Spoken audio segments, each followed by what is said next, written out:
আচ্ছা, আমাদের কি ভালো লাগছে দেখতে? আজকে না একটু হালকা পাতলা করে সেজেছি। একটু সেজে গুজে দুই বোন বেরিয়ে পড়লাম কেনাকাটার উদ্দেশ্যে, কারণ বিয়ের তো আর বেশি দিন নেই। এখন যদি কেনাকাটা শুরু না করি তাহলে পরে গিয়ে তো কাজের চাপে বেরোতেই পারবো না, তখন আর একটা ঝামেলায় পড়ে যাব। দেখতে দেখতে আমরা কিন্তু মার্কেটে পৌঁছে গেছি, আর দেখো দোকানটাতেও চলে এসেছি। তবে আমরা কিন্তু একটা দোকানে ঘুরিনি, অনেক দোকান ঘুরে তারপর আমাদের কেনাকাটা কমপ্লিট হলো। আমরা যে ধরনের শাড়ি কিনতে এসেছি সেই ধরনের শাড়ি এনার কাছে নেই বলে ইনি পুরোপুরি বলে দিল এরকম শাড়ি তোমরা কোথাও পাবা না। তাহলে ভাবো দোকানদারটা কি বললো, নিজের দোকানে নেই বলে ভাবছে অন্য কারোর দোকানেও হয়তো নেই। একটা ড্রেস বা একটা শাড়ি কাউকে যদি পরতে দেখা যায় তবে সেই শাড়িটা অবশ্যই কোথাও না কোথাও পাওয়া যাবে, সেই আশাই আমরা ঘুরছি দু একটা দোকান। তোমরাই বলো তো কোনো জিনিস কি সহজে পাওয়া যায়?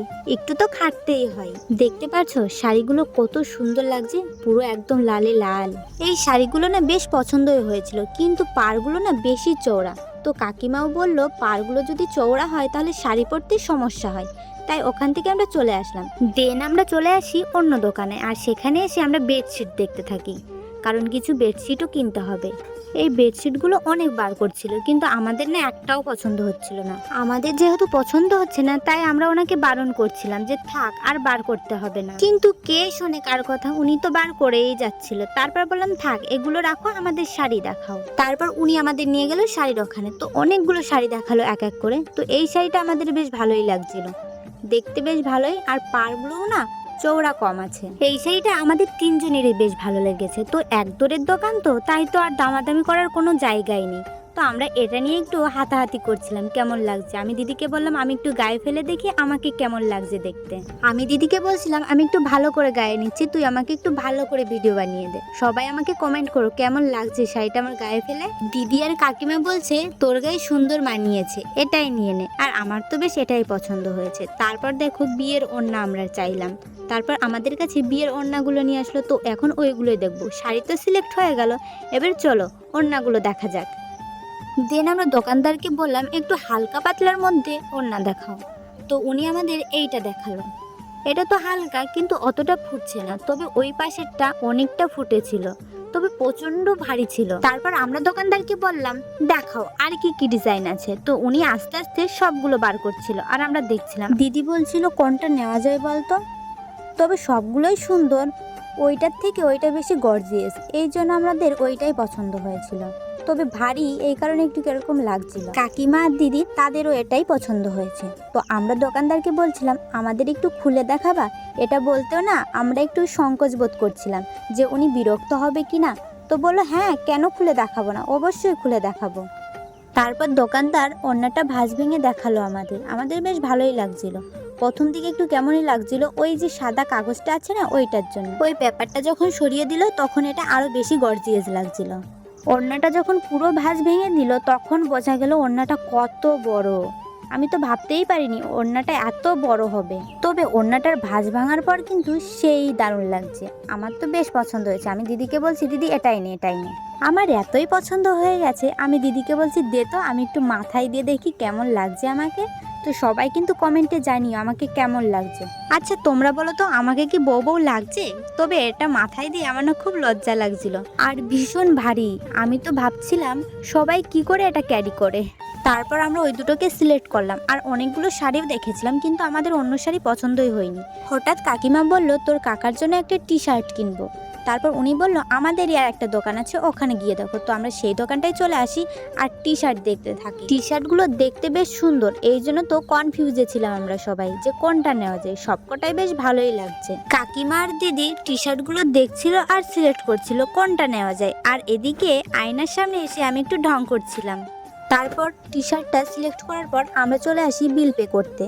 তার মাঝেও আমি দেখো আয়না পেলে একটু নিজের মুখটা দেখেই নিই।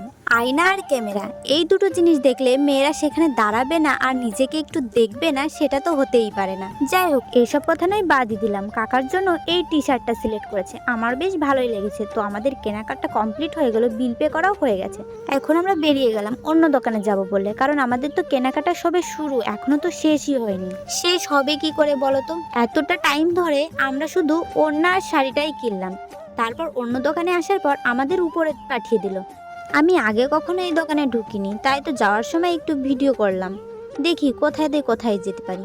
এখানে ঢুকেই এত বড় আয়না, যেটা দেখে নিজেকে আর কন্ট্রোল করতেই পারলাম না, নিজেকে আবার দেখতে শুরু করলাম। একা একা দেখলে তো হবে না, তাই তো আমি দিদিকে বললাম এদিকে ঘোর, এই দেখ কত সুন্দর লাগছে। তো দিদি একটু পোজ দিল, আমি বললাম ভিডিও করছি। তাই তো দিদি জিভ দেখিয়ে চলে গেল। ওদিকে সবাই শাড়ি দেখছে আর আমি নিজেকে দেখছি। তার মাঝে কাকিমা ফোনে কথা বলছিল আর খুব জোরে জোরে কথা বলছিল।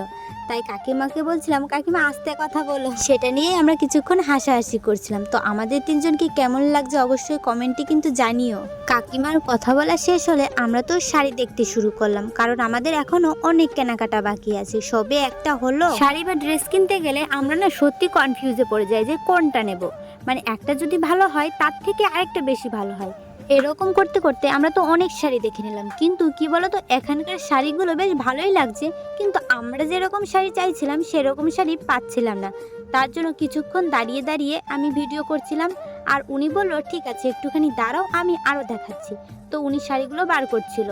তো দেখতে দেখতে ওখানে যেহেতু আমাদের পছন্দ হলো না, আর রাতটাও অনেক হয়ে গেছে, কাকিমার বাড়ি থেকে ফোন করেছিল, এই জন্য বললাম ঠিক আছে চলো আর কিছু কিনবো না, এবার আমরা বাড়ি চলে যাই, অন্য দিন টাইম করে আসতে হবে। দোকান থেকে বেরিয়ে আসার পর জ্যামে পড়ে গেছি, কিন্তু আমরা তো হেঁটে যাচ্ছি, যার জন্য জ্যাম আমাদের কিচ্ছু করতে পারেনি। তো আমরা চলে যাচ্ছি বাস স্ট্যান্ডে, বাস ধরবো বলে। বাস স্ট্যান্ডে যাওয়ার পর দেখি বাস স্ট্যান্ডে কোনো বাসই নেই, তার মানে একটু আগেই চলে গেছে, যার কারণে বাস স্ট্যান্ড এখন ফাঁকা। তারপর আমরা রাস্তাটা পার হয়ে কিছুক্ষণ দাঁড়িয়েছিলাম বাস আসার অপেক্ষায়।